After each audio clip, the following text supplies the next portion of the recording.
The British Prime Minister insists on a controversial plan to stick with the UK's expensive nuclear weapons programme despite opposition from his coalition partners. David Cameron made the remarks after Liberal Democrats published reviews for a less costly programme amid harsh austerity measures. They described the government's £25 billion like-for-like replacement of the Trident nuclear weapons system as a, quote, Cold War system. They said the UK does not need to have a nuclear-armed submarine at sea around the clock.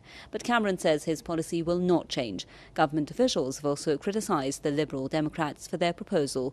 They argue the plan would leave the country vulnerable to attacks in a dangerous world. Nargis Mobalaghi is our correspondent. She's with me now live from London. Let's get more information from her. Nargis, always good to see you. Tell us then, are the Liberal Democrats the only party, the only side that are against this plan? Well, we should put it in context, really. We have the three main political parties, the Liberal Democrats, the Conservatives and Labour. None of them are saying to scrap Trident, and I've just been speaking to the Campaign for Nuclear Disarmament in the last 4 hours, and that was their major criticism of this. They said, yes, it's a good step forward to discuss Trident, but nobody's actually putting the option of scrapping it outright, or in other words, a non-nuclear alternative. That's not being discussed. So what the Liberal Democrats have put forward is that they said when they joined the coalition that they don't want the issue of renewing Trident to be decided during this electoral term. It was a part of the coalition agreement to leave that for 2016.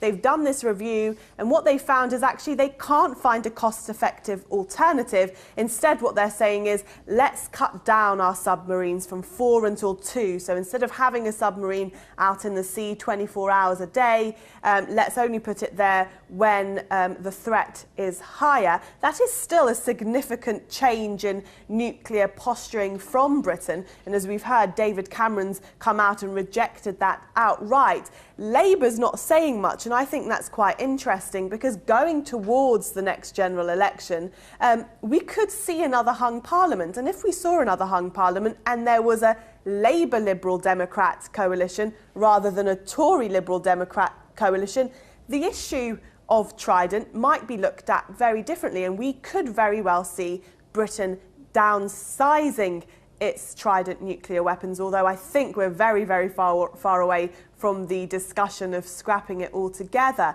But it's interesting that the issue of nuclear weapons in Britain is firmly back on the political agenda. This was something that 10 years ago wasn't being discussed, and there's many polls that say that most Britons would rather see it scrapped than renewed. Some of that, of course, is to do with the economic climate, where you're throwing figures like £100 billion out to a public being squeezed in their health service, in their education service, in their transport, really basically on everything.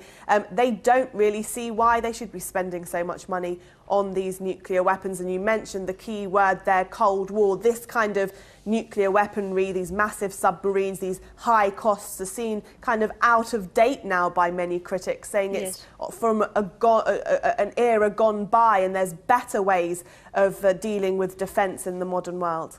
Thank you very much, Nargis Mobalaghi, our correspondent with us there live from London.